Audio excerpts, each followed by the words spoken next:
Good afternoon and welcome to the Ipsos Iris Digital Audience Measurement Information Session.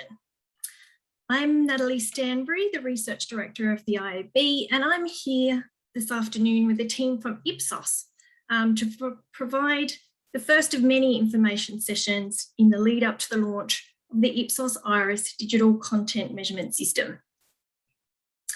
If you have any questions during the session today, please post them in the chat box. We might get a chance to answer some of those at the end of the presentation. If not, we'll find a way to getting you the answers.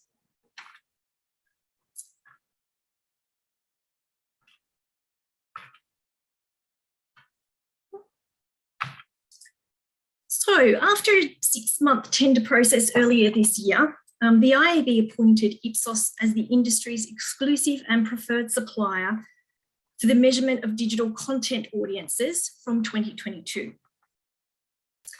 Ipsos Iris is currently being built from the ground up in collaboration with the IAB to meet the needs of the Australian market. The session today is designed to provide you with information on what Ipsos Iris will deliver to the market and the rollout of products and features. While Ipsos Iris is currently being built locally, Iris is living and breathing in the UK as EUCOM's industry standard for online audience measurement. Today, we're going to see a demonstration of how digital audience data will be accessed through a user-friendly reporting interface that's currently operating in the UK, and hear about the impact that Ipsos Iris has had on the UK market over the last 10 months. Importantly, this session will also provide information on how media owners can get involved and participate in the measurement system,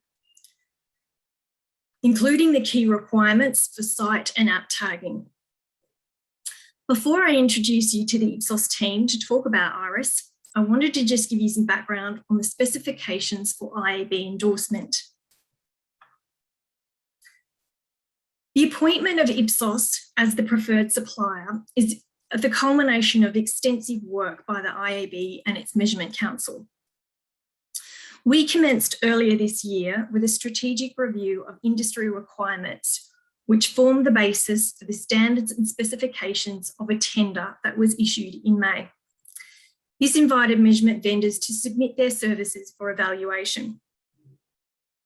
The IAB's objective with the tender process was to endorse new standards aligned with the evolving needs of the industry. These standards underpin the measurement of content consumption for 21 million online Australians and provide a competitive rating system enabling many kinds of investment decisions for the $11.4 billion digital advertising market. For nearly 10 years, the IAB has endorsed a preferred supplier. Nielsen was first endorsed by the IAB in 2011. The endorsement of a preferred supplier provided a level playing field for comparison of audience size and characteristics and greater confidence to advertisers for media planning decisions. It has also helped media owners to demonstrate the unique attributes of their properties and help commercialisation of their content. While these on screen remain the principles of industry endorsement, it is critical for measurement systems to evolve in the changing landscape and adjust to ongoing changes in consumer behaviour, external technologies and regulation. The retirement of third-party cookies and the increasing emphasis on digital privacy required a reassessment this year of how digital audiences are measured into the future. To reassess industry requirements for the future, the IAB commissioned Venture Consulting, who led an extensive stakeholder consultation earlier this year. In light of the continued growth in programmatic buying, our fundamental question with this review was whether there was still a need for digital content measurement data. Overwhelmingly, our industry participants believe industry-endorsed audience data will continue to have value, providing a single source of truth to validate and verify market participants' data. The review found that to remain relevant into the future, our measurement system must meet key criteria. It must have high levels of credibility and transparency in methodology and data output. There must be more ways for media owners to differentiate their audiences, such as new metrics and granularity in reporting. We must close the gap on cross-platform measurement, starting with CTV. Interoperability with other data sets is very important. That means respondent-level data ready for integration with other media currencies, into other third-party measurement systems, ingested into agencies' own systems, and working within programmatic systems. The industry needs a user-friendly interface that makes it easy to interrogate data. And our system must adhere to the highest levels of privacy compliance now and into the future, and evolve with technology and consumer changes. At the heart of our standards and requirements for industry endorsement is the privacy compliant measurement of people. While media planners use a range of metrics to evaluate advertising opportunities, unique audience remains the most meaningful metric in aligning planning with the measurement of ad effectiveness and marketing outcomes. Audience-based metrics also allow for the comparison to other media. The solution is designed to measure Australian people consuming content and services across desktop, smartphone, tablet, and CTV, and has a robust methodology for calculating the audience duplication across these devices. Our system must be inclusive in its measurement of all operating systems, sites, apps, and content distributed off platform, of text, video, and audio formats, across the diverse range of large and small digital entities, whether or not these participate in the measurement or advertising ecosystem. Following the tender evaluation process, Ipsos Iris was appointed as the industry's exclusive and preferred supplier for digital audience data. We look forward to the launch of Iris in 2022. In the meantime, Nielsen continue to provide IAB-endorsed volumetric data released on a daily basis. And although not endorsed by the IAB, Nielsen also continue to release monthly audience data.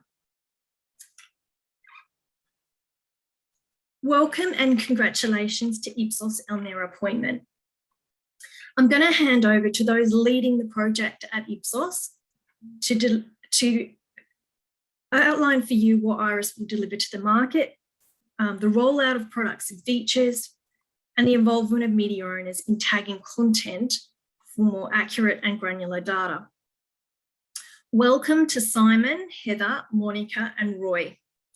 They're going to take the screen now, and I'm firstly going to hand over to Simon Wake, the CEO of Ipsos.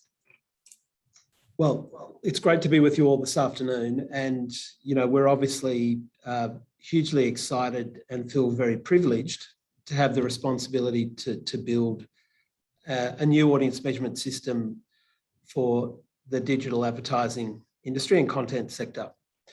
If you move on to the next slide, I'll just do a very brief introduction to Ipsos, and then my colleagues, Monica, Heather, and Roy will take you through some of the detail around what we're going to build and, of course, some of the timelines. I'd like to thank Roy, our colleague from the UK, for joining very early in the morning. So thank you, Roy. And Roy will be able to give all of you a brief overview of how Iris has fared in the UK market and how the rollout has gone so far. Many of you will know a little about Ipsos. We're obviously a global market research organisation, and we work across many disciplines within market research, but audience measurement is one of the key pillars of the business. And in fact, I think the very first large contract that Ipsos won back in 1975 in Paris was for outdoor measurement with JCDecaux. In Australia, we've got quite a bit of media experience. In fact, some of us have worked for many years alongside you in the media sector. I did, and many of you will know Heather as well, who spent many years at News Corp.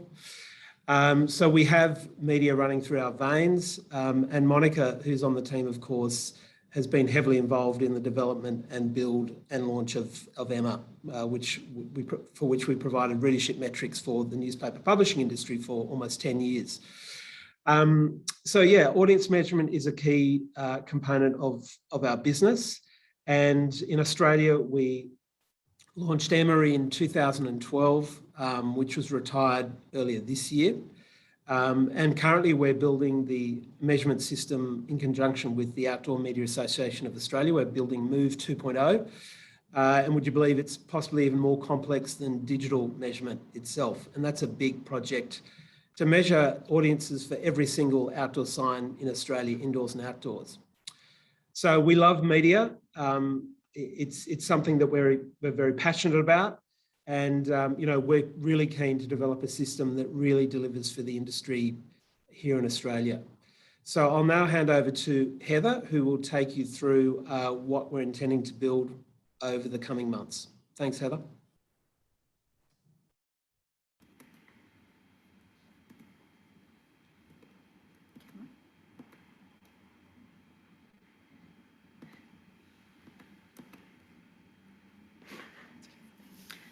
Okay, thanks everyone, and thanks Simon. Thanks everyone for your time today. What we're going to talk about today really is, we're going to start off talking about the design.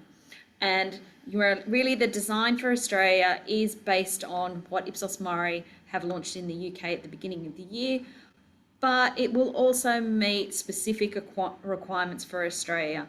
But it's really built on the principles of a mobile-first approach, recognising the primacy of smartphones based on all device and with an all-device panel covering smartphones, tablets, PCs and Macs. And this multi-device panel is crucial for providing reliable deduplication across devices to provide accurate audience measurement. It's independent from third parties. It provides advanced census measurement solutions, or tagging, for those people who know it as tagging. And that tagging is combined with on-device metering technology, which has cross-media capability. We'll be working with OzTam to integrate currency CTV data as well. And our census solution also allows us to measure smaller sites and enrich their audience profiles via web intercept surveys that can be integrated into the overall data set. All of this utilises our world-class data science team, who are based in the UK and have already delivered Ipsos Iris in the UK. And as Simon mentioned, Ipsos is an experienced partner in audience measurement globally. I'll now hand over to Monica, who will take you through our methodology in more detail. Hi again, everyone. Apologies for the disturbance. So now I'll give you a quick overview of our solution and the methodology behind Ipsos Iris. It is built upon the guidelines of World Federation of Advertisers, with whom we were working closely in the UK. According to WFA, combining a single source cross-device panel and a census measurement is the best way to create a comprehensive and reliable cross-platform audience measurement metric. Now I will go into more details describing each component of our solution. As you can see, there are quite a lot of them. Starting with the single source cross-device panel. What is important to note, this single source cross-device panel provides an overlap of media consumption across the devices and even across the channels. Our media cell app will predominantly measure the digital audiences, but it's also capable of measuring TV and radio as well, making it really future-proof and ready for cross-media measurement sometime in the future. The next component is our advanced census solution. It provides real traffic volumes to websites and apps. It also deduplicates audiences across the devices using our Iris ID device identity solution. And websites will require to be tagged with our SDK tag to receive this type of measurement. And apps will require a deployment of an SDK. Our tagging management system is currently almost done and built for Australia. And it's quite simple to be used by publishers. The next component is our establishment survey. It's our source of truth about the digital universe, the devices people have in their households and the devices they're using on a daily basis. This establishment survey will be a very critical component in our solution, which will establish the universe, our weighting targets, and our targets for our cross-device panel. Another step change in our approach is integration of CTV data. And in our design, we'll be integrating existing OSTEM currency, which is the most optimal solution because it helps us to avoid having two different and conflicting figures in the market. So we will be actually integrating the existing currency that is already in place. Then we have the first party integration. As you know, some publishers may require first party integration, for instance, Google, YouTube, and for these guys, we'll be using server logs to include their audiences in our system. Then all of these components will be brought together by our data science team that is very experienced doing this already in the UK, and they will bring it together, create synthetic population, and integrate all the data sources. All of that will go into our reporting cloud, which is very intuitive and easy to use. We've got great reporting interface, and shortly in the next part of our presentation, Heather will play you a video and show how simple and intuitive this user interface is.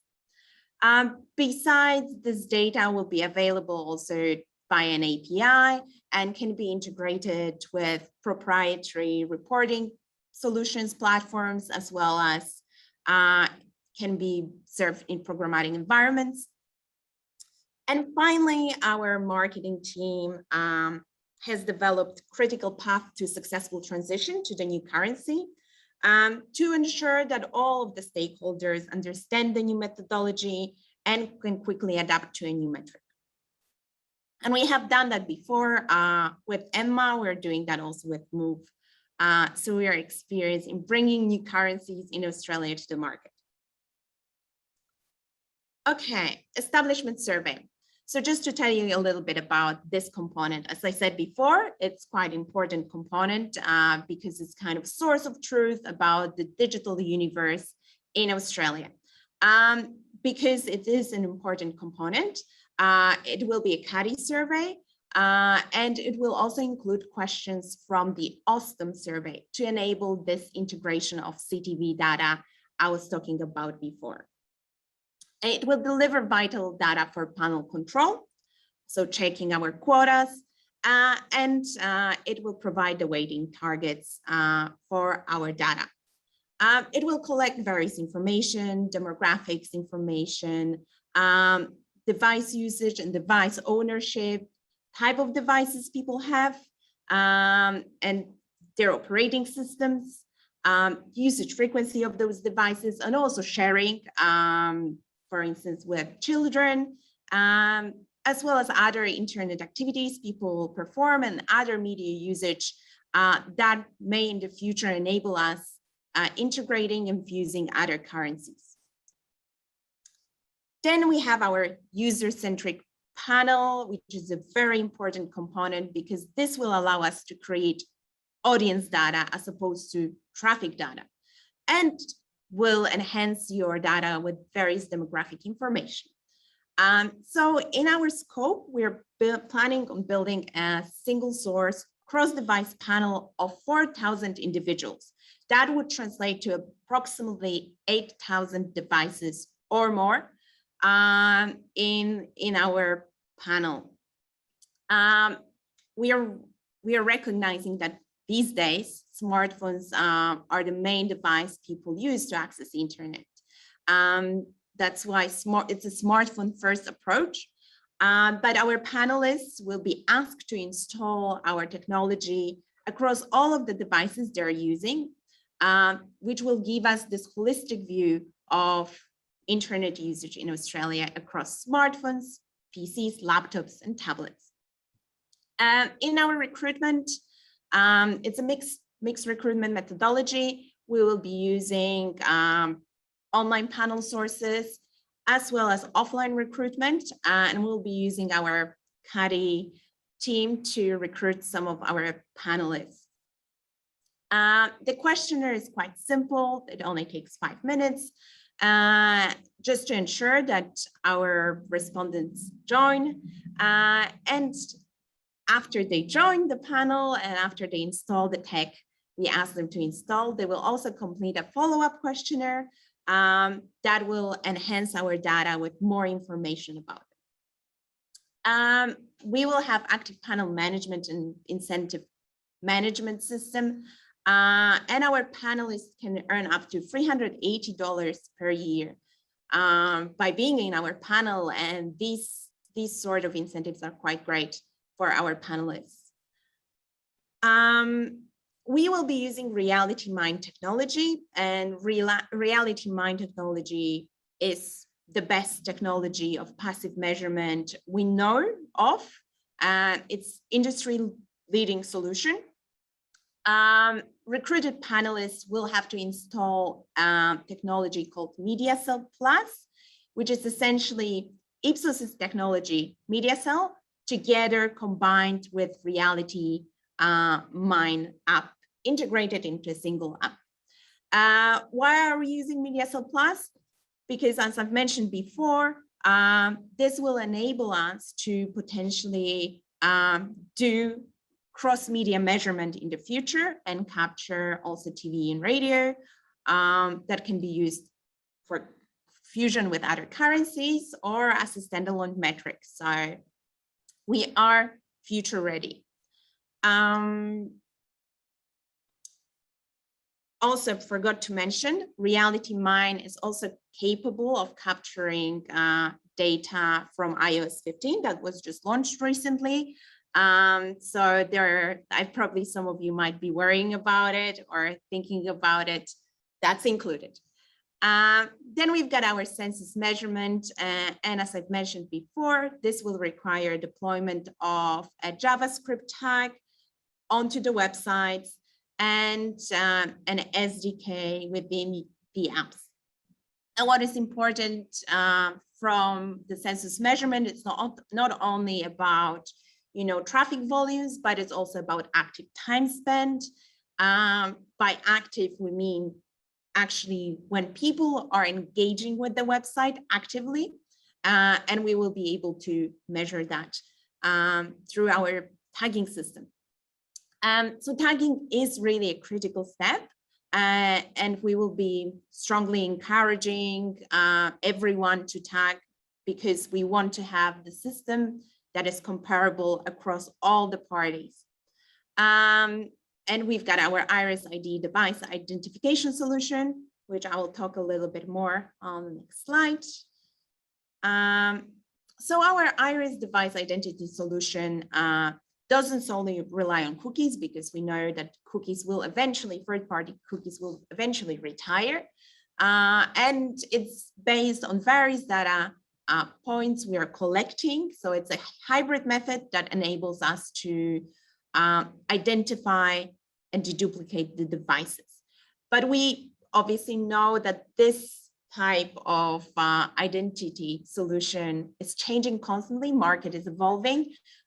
So we are working very closely with our global teams on development of better future-proofed identification solutions, just to make sure that we're ready for any potential event that may happen in the future.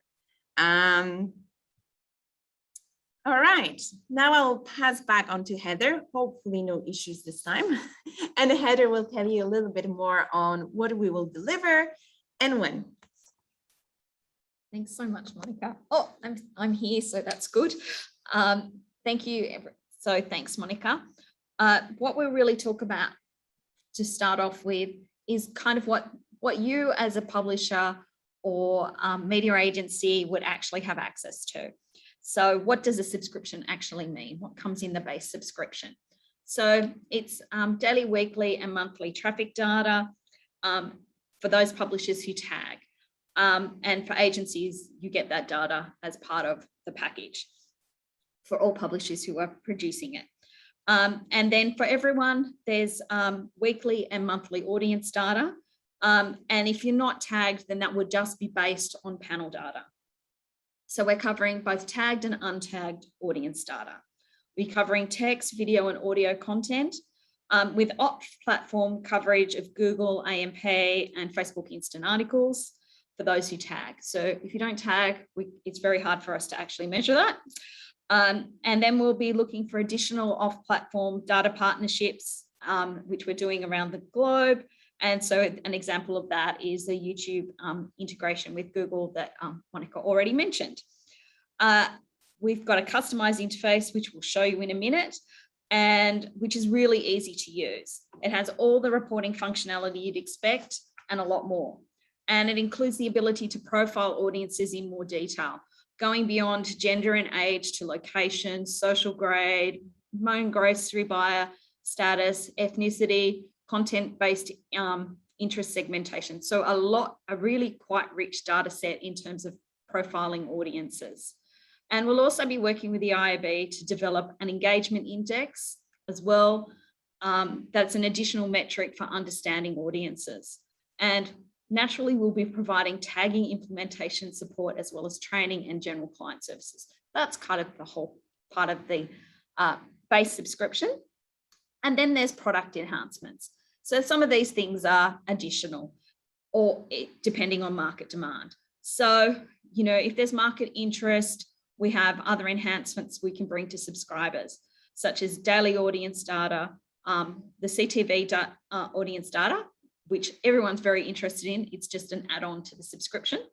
Advertising measurement, whether that be CTV or just normal ads, that's something that can be developed. And really, Ipsos Iris is also designed to integrate with other currencies. So it's all about making sure that it can go with other profiling tools. So if there's demand, there's an absolute opportunity to develop this further. In terms of when everything's going to happen, well, as Monica said, we're actually in field at the moment with our establishment survey, and we're starting to build our panel. So it's all kicking off right now. And we're talking to media owners about tagging agreements and what needs to be done to implement for that implementation process. So we're looking to be testing tagging volumetric data from February with a soft launch of the user interface for signed media owners around that time. And once we have our panel and tagging ready, then we'll start building and testing the audience data. It's because we need those two things to actually build it, with the aim of launching audience data in June, July 2022. There's a lot to do, and we really need your involvement to ensure we have enough media owners tagged to represent the market. In terms of the reporting interface, let's have a quick look at that, and so you can see what it is that you're actually getting. So this is a quick demo, and I hope you can hear it. Ipsos Iris is built on simplicity, flexibility, and locality. The digital insight and planning journey will all be in one place. The wizard functionality guides you through the journey of creating a media report in 5 simple steps. Step 1, period. Select your period and specify if you want your data grouped by day, week, or by month. Step 2, media. Select websites and apps in the way that suits you. You can either look through the list from an organization level or use the search box and then use filters to narrow your results. Your selections are visible to the right of the screen and can be saved in My Groups. Also, you can select predefined media entities by category or commercial groupings. Step 3. Target. Select from the standard list or create your own targets. Then decide what device and enhanced audience you want to select. Step 4. Metrics. Select the metrics you want. If any are unclear, why not hover over the metric to see the full definitions? Step 5. Summary. Before you run your report, give it a name or a short description. Review your choices one last time and make sure you are happy. If you want to change something, simply click on Edit in My Selection. When ready, click Generate Report. Once the report is generated, analyze your data, and remember, you can refine your results without having to recreate the report. Once you're satisfied, just export your report and it's done.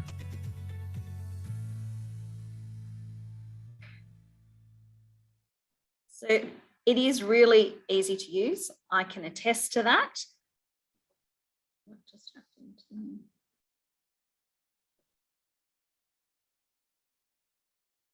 Great, thank you. So it's very easy to use and it's really great. So and it will evolve further over time. So speaking of evolving, we've got a number of future developments that we're thinking about how we can integrate into as we move into the future. So really, Ipsos is built for integration. So CTV data integration is the first thing that we've got in mind.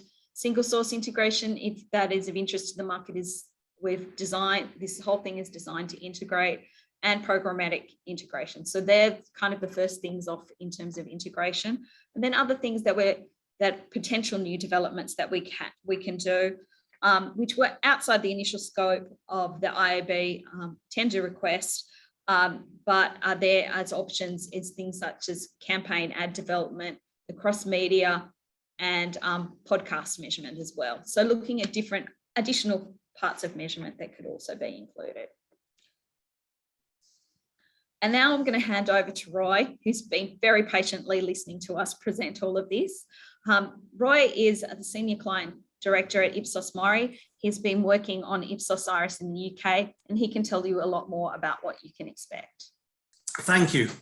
Thank you, the Australian team, for giving a heads up. A lot of the story that they've just outlined is a similar story that we did in the UK over the last 2 years since the inception. The key thing I want to share with you in terms of the UK experience, the main thing really is around the fact that from a publisher point of view, it's critical that tagging is done early. So actually getting the Ipsos tags onto publishers' websites so we can start capturing all the volume metrics in terms of page views and time spent is key. That does take a while, obviously having to sort of negotiate and work with internal teams from the publisher's end, and obviously the Ipsos team to ensure we get that up and running. And obviously there's a huge component in terms of testing, learning. In addition to that, there's also the additional component of ensuring the SDKs for apps is something that can be done as well. And that's something that we're going through the motions of in the UK at the moment, where we've actually been able to tag all the leading publisher sites, have been running that for over a year, collecting some great data, but obviously work on actually collecting data from an app side has taken a lot longer just because of internal processes that you've got to go through. In addition to that, the other key aspect from the UK experience that I would like to share is the fact that obviously there's always going to be a learning in terms of when you go live, in terms of the actual numbers. The numbers in the UK, obviously from the previous incumbent, were different. And that's a learning curve. Again, the market needs to understand in terms of the methodologies can be different. In terms of the Ipsos solution in the UK was a true single source panel that we were collecting data across multiple devices, whereas the previous incumbent actually was a number of hybrid panels that were stitched together. Hence the numbers were very different in market. So that's another learning in terms of from the UK perspective, that sooner that you start working with Ipsos in producing the tagging and the app data and also testing, we can actually get closer to the source of the truth in terms of reach, page volumes, and time spent.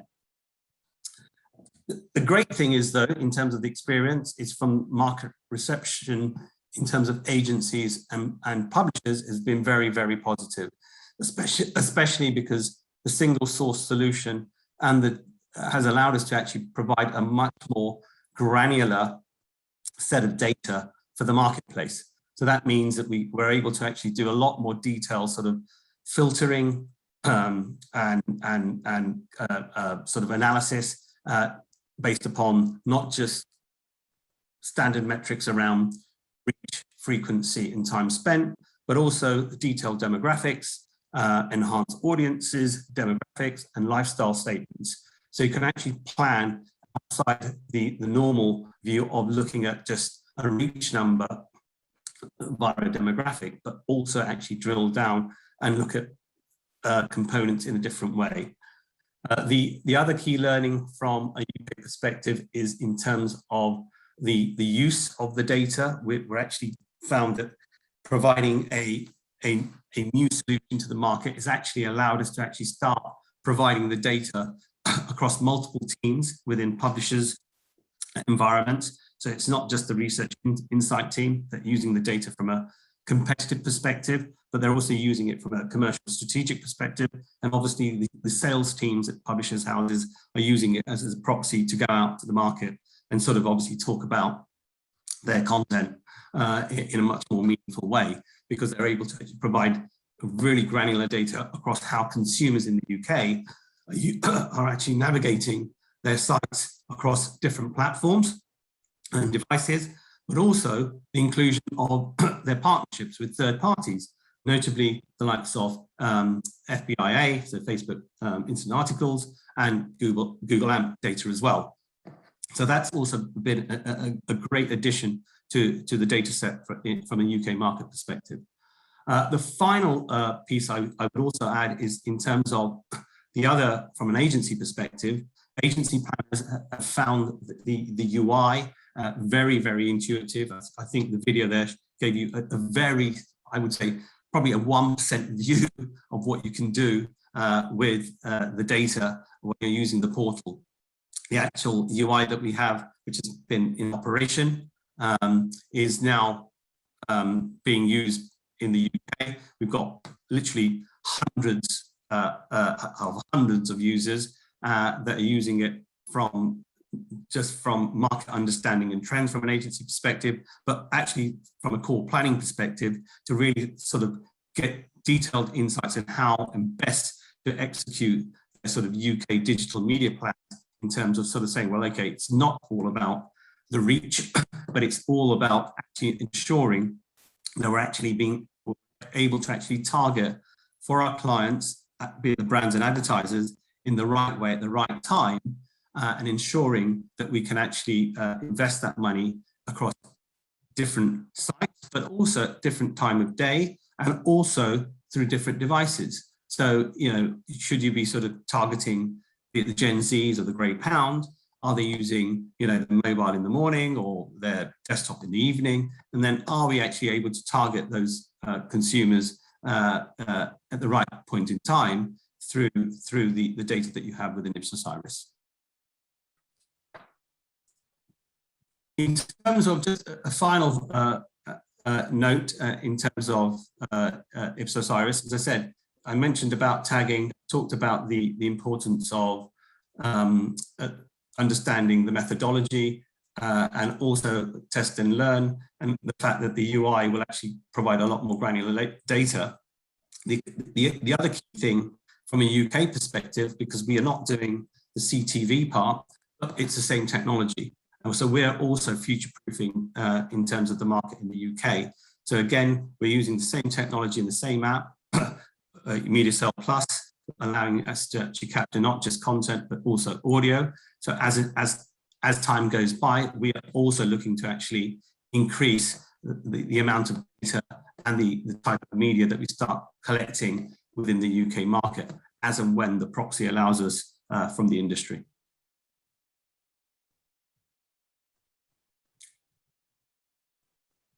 Heather, I see there's quite a lot of questions that are coming up, so I think that's my piece, but if anyone's got specific questions around the UK, then I'm more than happy to take them on now. Awesome. Thanks so much, Roy. There are a few questions in the chat box, and we're probably not going to have the time to get through all of them. And I think some of them are technical that require a bit more of a thorough answer than we've kind of got the time for. But Heather, I might put a couple to you just to cover a couple of them off, if that's all right. There are a question, and perhaps Roy, you might be able to weigh in on this one as well. The plans for integrating the various initiatives led by the WFA. So through your work in the UK, is there any, I guess, information you can share about how Ipsos are working with the WFA? Well, yeah, I mean, in terms of, I've seen a couple of questions there. I should mention in the UK that we are also collecting Apple News. So that was one of the first server-to-server integrations we do. So apart from FBI and Google, Apple News is fully integrated in the UK. And we've been collecting data since March in the UK on that. So that's already in place. YouTube, we're actually in discussions with Google right now. So YouTube data will be in the UK market, fully available, probably in Q1 2022. And that discussion, I think the one thing that we've learned is when you're talking to Google, you have to start the discussions early because there's a lot of what I would say compliance from both the industry, from Google, and from an Ipsos perspective that you have to go through to ensure that you'll be able to actually work and get that data into the environment, into the market. So we're doing that. The other key thing that I've just seen in terms of the questions, we are also in the UK, obviously future-proofing around the fact of, in the future, we're using tags at the moment. There's obviously a big discussion in market in terms of what will happen in the future with the cookieless future. I know Google has changed its directive in that, but again, in the UK, we are looking at ways where we can work with third parties who can actually provide clean rooms. So we can take different data sources and put them into a single environment and look at single common identifier, companies like ID5, Infosum, Habu in Europe that we're talking to as well. And there was a question just on whether the tagging in the UK was any different to what we've been using in the US. I don't know, we've had that that one. No, I mean, the key thing there is the Ipsos tag is that we use in the UK is the same from an Australian perspective. I don't believe there's any key differences. I think the key here is that with a lot of the publishers who obviously have content management systems in place, and they might have additional tags already in place as well. So if you're the one thing that we have recommended, if it means running Ipsos tags in conjunction with other tags, we recommend that because we have to start early. The one thing we've learned is tagging does take is a long-winded process, and the sooner you do that, the better. So what I would say that's probably one of the key fundamental requests I would say with publishers, that you speak to internal teams that are responsible from a tagging perspective with Ipsos to ensure that process starts sooner than later, because that's where there is ultimately some bottlenecks in terms of as you start collecting data. Are you collecting everything that, for example, that needed to be tagged? Let's say, I know I'm going to use an example here in the UK with News International. They have multiple sites, multiple brands, multiple microsites. They have relationships with, FBIA, Google AMP, Apple News, where they're serving their content. So we had to work for months to ensure all of that content was fully tagged and we were collecting all that data accurately. and then reporting it through the UI. There's a couple of questions on audience duplication. So maybe if you quickly just reiterate how we're getting to deduplicated audiences across digital channels, particularly in light of the deprecation in our identifiers. Who wants to take that? Yeah, I was just going to say that the most important thing around that is actually that single source multi-device panel, because without that, if, as Roy mentioned, stitched panels mean there's problems with duplication because you don't get true duplication. So you can overestimate audiences as a result of that. So that's why that is crucial to the process. There's other things that we're doing with ID identification that helps us with that as well in the building of the syndicated, everything syndicated, what am I talking about? Synthetic population that we'll build that's part of the process. So there's various elements that help us bring together that deduplicated audience across device, across site, and yes, and then the interface picks it all up and you can look at it there. Because as Roy said, that was a smidgen of what is available in that user interface. Yeah.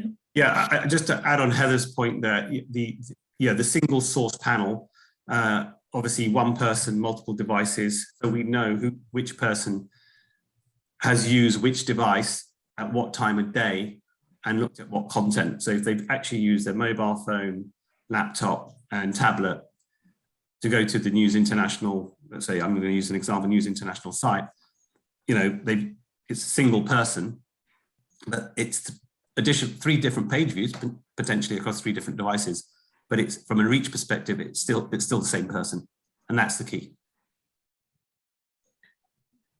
And just related to that, I guess, when we're bringing in CTV, Heather,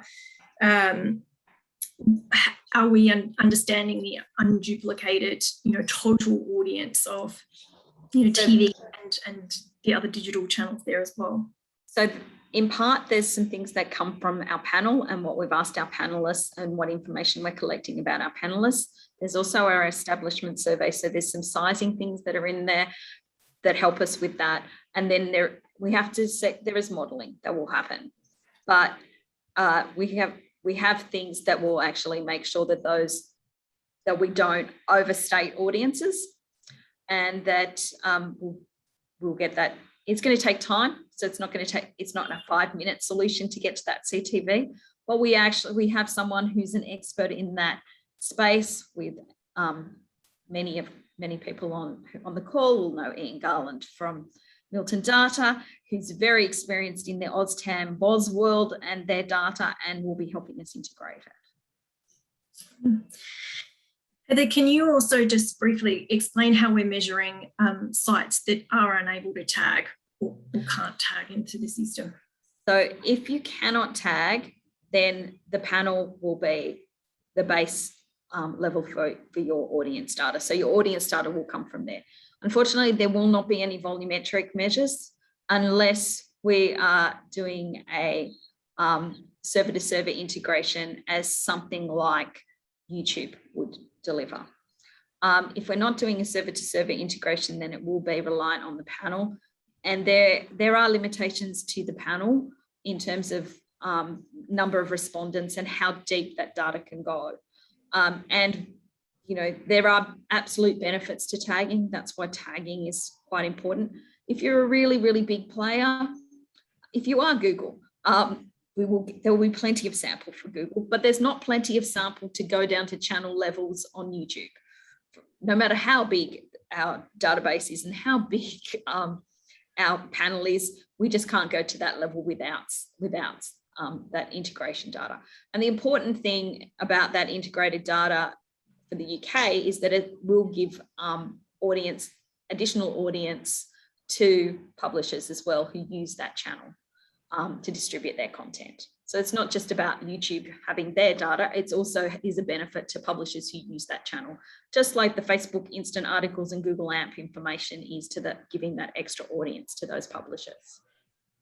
Yeah, on that point, great point, Heather. I mean, in the UK, again, another learning exercise is that we are talking to the walled gardens. So there is ongoing discussions with other platforms who don't allow tagging. So I can mention global players like Pinterest, Snap, TikTok, which are all obviously large digital entities who we in the UK are talking to, how we actually get round the fact that obviously they don't allow third-party tagging.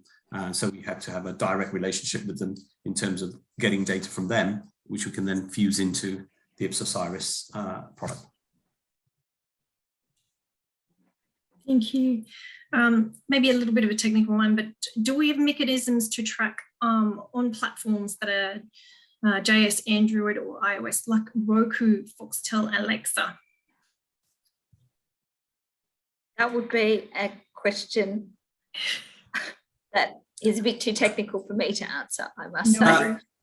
Well, I can answer a couple of things there. I mean, from a UK perspective, we have people asking us that question. Now, Roku is actually, from a UK perspective, is a TV. It's a, they're a TV channel. In the UK, we're not doing CTV, as I mentioned earlier, at the moment, but we have the capability with the media cell technology, the audio content recognition technology, to pick up audio from.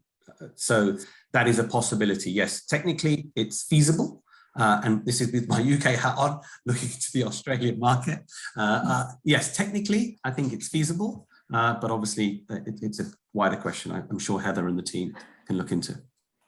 I was also going to say, because we are collecting the data from TVs that we're getting from OzTam, that data, it depends on what is in that feed, that data feed. And I know a lot that's in that data feed, but I can't recall if Roku was on there, for example. Foxtel is though. Maybe one last one we've got time for. And also just mention, sorry, Nat, about Alexa and smart devices. Smart devices are not in our current scope. So devices like, your smart speakers or smart home type of devices. But obviously, as the measurement will be evolving and the share of these devices will grow in importance, we'll obviously keep looking at it and keep an eye on that market and what we could do in the future to measure those. Awesome. There is a comment that great to see that podcast measurement, is on the cards. I guess just a bit of detail there around the audio measurement solution, and then I guess that we're starting off with streaming first. Yes. So we're starting off with streaming first. We're starting off with video, and then we'll move to audio. So it's text and video first. Then audio would be next, and we're really having to look like podcasts. Nobody's measuring in the world, so this is going to be a first. So it won't happen overnight, but we'll be looking at how we can do that, and whether it's a data integration, which it might be, with it, but it's on our roadmap to look at and to come to a way to measure that. Thanks, Heather. I have taken a note of all of the other questions in the chat there, and we will find a way to answer those and funnel those through IAB channels. Like to thank Simon, Heather, Monica, and Roy for joining us today, and thanks to all of you in the audience for joining in and such great questions, and so many of them. It's great to see so much interest there. Please, if you want more information, please contact Heather or myself. Tiff's going to post our email addresses there in the chat box, so take a note of those and please drop us a line. Thank you so much for joining us today.